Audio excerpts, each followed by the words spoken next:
پر بہت اچھی گریپ ہے کہ جو آئی ایس آئی ایجنسیز اس وقت رول پلے کر رہی ہیں، آپ کا کیا خیال ہے کہ کنڈیم کرنے کی ضرورت ہے اس وقت؟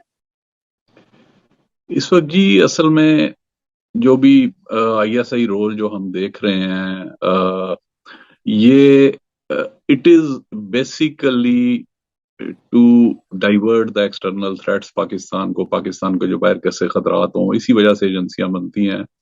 مگر انفارچونیٹلی پاکستان کے اندر یہ ہے کہ ان کا ایک پولیٹیکل ونگ بھی بنا دیا گیا ہے، جو جس طرح ہم نے دیکھا اور جس طرح میڈلنگ ابھی کرنٹلی ہو رہی ہے، خاص طور پہ پچھلے 10 ماہ سے، یہ ہم نے شاید پاکستان کی ہسٹری میں نہیں دیکھی. بے شک آپ صحیح کہ کہہ رہے ہیں.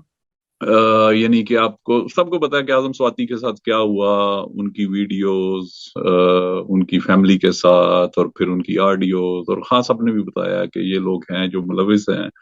اور اس کے علاوہ یہ ان کی امپورٹنس اس لیے بھی ہے کہ اب اس کے اندر ایک چیز بڑی امپورٹنٹ ہے ہمیں دیکھنے کی کہ if we differentiate the time of or when general Faiz Hameed وہ ڈی جی آئی ایس آئی تھے، اور ابھی کرنٹ جو ندیم انجم صاحب بنے ہیں، جی جی اس میں یہ ہے کہ عمران خان نے جو کیس بنائے تھے نا، جو اپنا ان کے خلاف جو بھی فائنینشیل کرپشن کے اندر ملوث تھے، وہ اس کے اندر جنرل فیض حمید انہوں نے he provided concrete proofs against whoever was involved in corruption.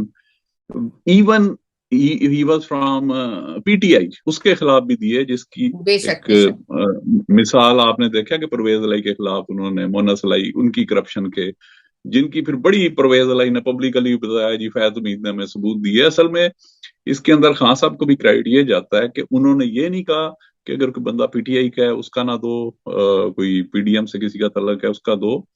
اور اسی کے بیسس کے اوپر جو جنرل فیض حمید نے، اس لیے کہ D G I S I he always reports to the prime minister, اسے وہ رپورٹ کرتا ہے، اسی کے وہ اپوائنٹمنٹ کرتا ہے، پرائم منسٹر اس کی اپوائنٹمنٹ کرتا ہے. It is always prerogative of prime minister.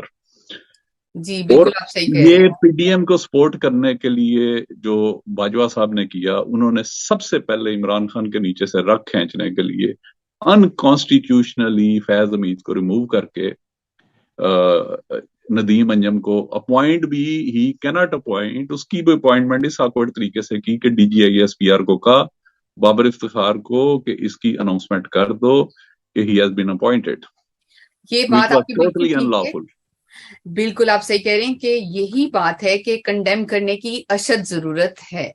اور اس کی ایک یہ ریزن تھی کہ خان صاحب کو جو ان پٹس ملی تھیں جنرل ندیم انجم کے بارے میں، اس کے یعنی کہ based upon that he did not want to appoint Nadeem Anjum and D G I S I. Typically جو پروسیس ہے وہ یہ ہے کہ آرمی چیف 5 نام بھیجتا ہے پرائم منسٹر کو، جی ہی کین بالکل. ایکسپٹ اینی آف دیم اور ہی کین ریجیکٹ اور 5 نیمز، اور اس میں سے ایڈیشنل 5 وہ مانگے جاتے ہیں. مگر اس صورت میں یہی وہ بنا ہوا تھا، انہوں نے اپنا انٹرنیشنل میڈیا نے بھی انہوں نے کہا کہ جی 5 نام تو بھیجے، وہ پہلا بھی ندیم انجم تھا، دوسرا بھی ندیم انجم تھا، تیسرا بھی ندیم انجم تھا. یعنی کہ اس سے آپ دیکھیں. اور پھر ندیم انجم when he became DGISI, he stopped reporting to his boss who was actually the prime minister. Prime minister کو اسے کہا جاتا ہے آئیز اینڈ ایئرس.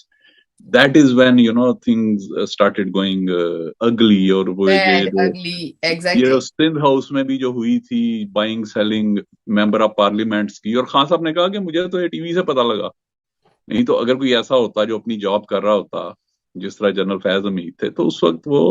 اور یہ اب کہہ لیں جو فائنینشیل کرپشن ہے، جس نے بھی کرپشن کی ہے، جو فیض حمید نے پروفs پرووائڈ کیے تھے، دیٹ واز ہز جاب. یہی ابھی چند دن پہلے خان صاحب کا کلپ آیا تھا کہ اگر ایجنسی صحیح کام کر رہی ہوتی تو پاکستان کے اندر کرپشن بہت حد تک کرب ہو جانی تھی. اب مسئلہ یہ تھا، جنرل باجوہ بھی ایسے رول لے کے آئے کہ ہی facilitated all money launderers, all financial criminals, all criminals، انہیں سب کو پتا ہے باہر بھگوانے کے اندر اور اداروں کو پریشرائز کرنے میں. اس کی ابھی ایک اور وجہ سامنے آتی ہے، اس لیے کہ جس طرح آپ نے دیکھا کہ ان کے ایف بی آر نے، اس کے اثاثے ایف بی آر کی وہ ویب سائٹ پہ اس نے نورانی نے لیک کیے which are very much authenticated. اس کی بلکہ اسحاق ڈار نے بھی اسے انڈوز کیا تو اس سے آپ دیکھیں کہ ایک جنرل کی فیملی اس کے، اب نیب کا ایک یہ لا تھا کہ اگر جنرل نے اپنی فیملی کے نام پہ رکھے ہوں بچوں کے نام کے اوپر تو اسے کوئی بھی نہیں پوچھ سکتا جس طرح.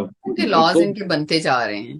اب لاز یہ ہے ابھی ایک اور وہ ایک سوشل میڈیا پہ بڑا ایک چل رہا ہے کہ نیب کے criminals they made the law who were wanted by NAB کہ ہم نے کیسے اس سے ہو وی ہیو ٹو ویٹ، یعنی کہ کہہ لیں کہ مطلب قانون کو ایک موم کی ناک بنا دیا ہوا ہے، جس طرف چاہتے ہیں یہ لوگ موڑ لیتے ہیں جدھر اپنے آپ انہیں کو. نظر آتا ہے کہ ہم یہاں سے کس طرح سے بھاگ سکتے ہیں، اپنے آپ کو کیسے یہاں سے ایگزٹ کر سکتے ہیں، تو یہ اسی سائٹ پر اس کو موڑ لیتے ہیں. جی بالکل بالکل. تو اب اس کے اندر دیکھیں پاکستان کو، ایک تو چلے انہوں نے جنرل باجوہ صاحب نے انہوں نے جو بھی لوٹ مار کی ان کی فیملی نے 12.7 بلین روپیز، حالانکہ انہیں فوج بھی اتنا کچھ دیتی ہے مگر 12.7 یہ ٹو ارب. مچ. بالکل. اور یہ تو بھی وہ ہیں مجھے ایف پی آر کے ابھی جنرل باجوہ کو جو پلاٹس ملے ہیں، پھر جو انہیں کمرشل لینڈ ملتی ہیں، انہیں ابھی بھی اپنا ان کا آرمی، وہ جو آرمی نے جو گھر دیا ہے اس کی بھی ابھی فنیشنگ ہو رہی ہے. تو یہ دس از ویری انفارچونیٹ کہ، اور یہی Imran Khan P T I کا سٹانس تھا کہ کرپشن کو ختم کرنا ہے، because corruption is the biggest cause why third world countries are poor, why they are not prospering. اب خان صاحب کو باجوہ نے تو بلکہ خان صاحب نے بتایا تھا کہ he did not wanted to condemn corruption. Bajwa مجھے کہتا تھا کہ بھی کرپٹ لوگوں کے پیچھے نہ پڑو تم. تو تو یہ کیا دیٹ کریں واز جب ویری اپنے ملک انفارچونیٹ. میں کوئی چیز ہی نہیں پنپ رہی، تو کرپشن کو ختم نہیں کریں گے تو کیسے انسٹیٹیوشنز مضبوط ہوں گے؟ جی جی. تو وہی اصل میں یہ فرسٹ ٹائم میں بلکہ کہوں گا 75 سالہ ہسٹری میں اس طرح ہوا، اس طرح چیزیں ایکسپوز ہوئی. پہلے تو یہ تھا کہ الزام لگتا تھا سویلینز پہ، سویلین گورنمنٹس پہ کہ یہ کرپٹس ہیں، یہ نان پرفارمرز ہیں، اور یہ فوج اس کا کہہ لیں کہ اس کے بیس کے اندر جو بھی جنرل تھے، اور وہ دے ٹاپلڈ مینی گورنمنٹس، اور اس کے اندر بہت حد